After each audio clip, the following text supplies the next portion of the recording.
Let's turn our attention now to Canada, where the new Prime Minister Mark Carney has moved to dissolve Parliament and trigger a snap election on the 28th of April. The widely anticipated decision kicks off an election race less than 2 weeks after Mr. Carney took up his post, succeeding Justin Trudeau at a time of soaring tensions with the United States. Just listen in to what Mark Carney had to say.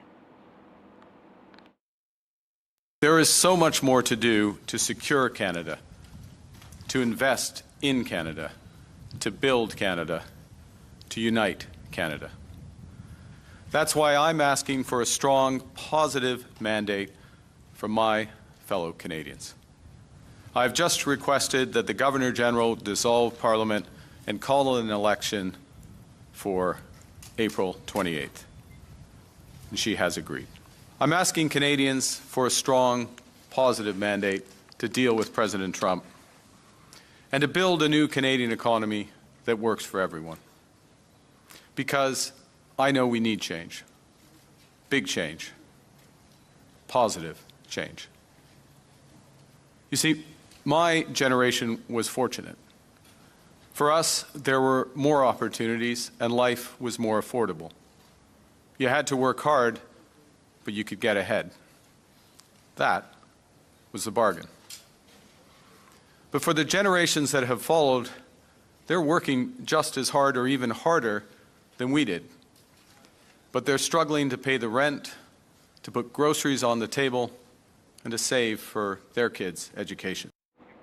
My colleague Maha Siddiqui joins us live from Vancouver at the moment with a quick update. Maha, as always, thanks so much for making time for us.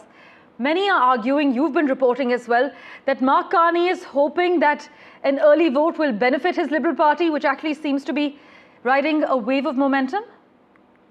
That's absolutely correct. And if you look at some of the opinion polls, Parmeshwar, at the moment, and one that was conducted by Ipsos and Global News here, it shows that the Liberal Party is now 6 points ahead of the Conservatives. This is a remarkable comeback for a party that was for almost over 6 months lagging behind the Conservatives, and it was almost certain that they would have lost the elections. But now they are fighting fit, it appears. And also, if you look at the same opinion poll, it appears that Mark Carney has a higher approval rating than Pierre Poilievre. This is just one of the opinion polls, but even other opinion polls are giving them a neck-and-neck chance with the Conservatives. So clearly, this is a moment that Mark Carney wanted to capitalize on.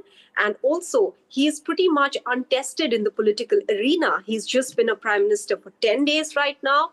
And in the 10 days, he's made all the right moves that he believes will assure the public, assure the Canadians that he is the person who can deliver, especially when there are threats of economic subversion as well as annexation threats coming from the US, from US President Donald Trump.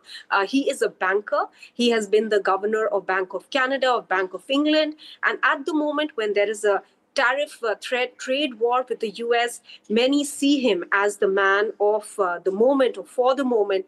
And this is what Mark Carney believes he can capitalize on. That is why they have asked for the dissolving of Parliament, which has been done now by the Governor-General, and elections have been announced for 28th April. The campaign is pretty much underway now. Mark Carney has also proposed a middle-class tax cut, which means that the lowest bracket of income tax will be cut by 1%, which he says will make an $825 extra in the pockets of the Canadian families. So yes, the Liberal Party believes that this is the moment that they can actually turn things around for themselves and perhaps win the elections. That's why they have called for these snap polls.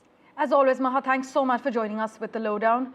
Many argue that the upcoming vote's central ballot question will be which party leader is best equipped to respond to Donald Trump and manage Canada-US ties.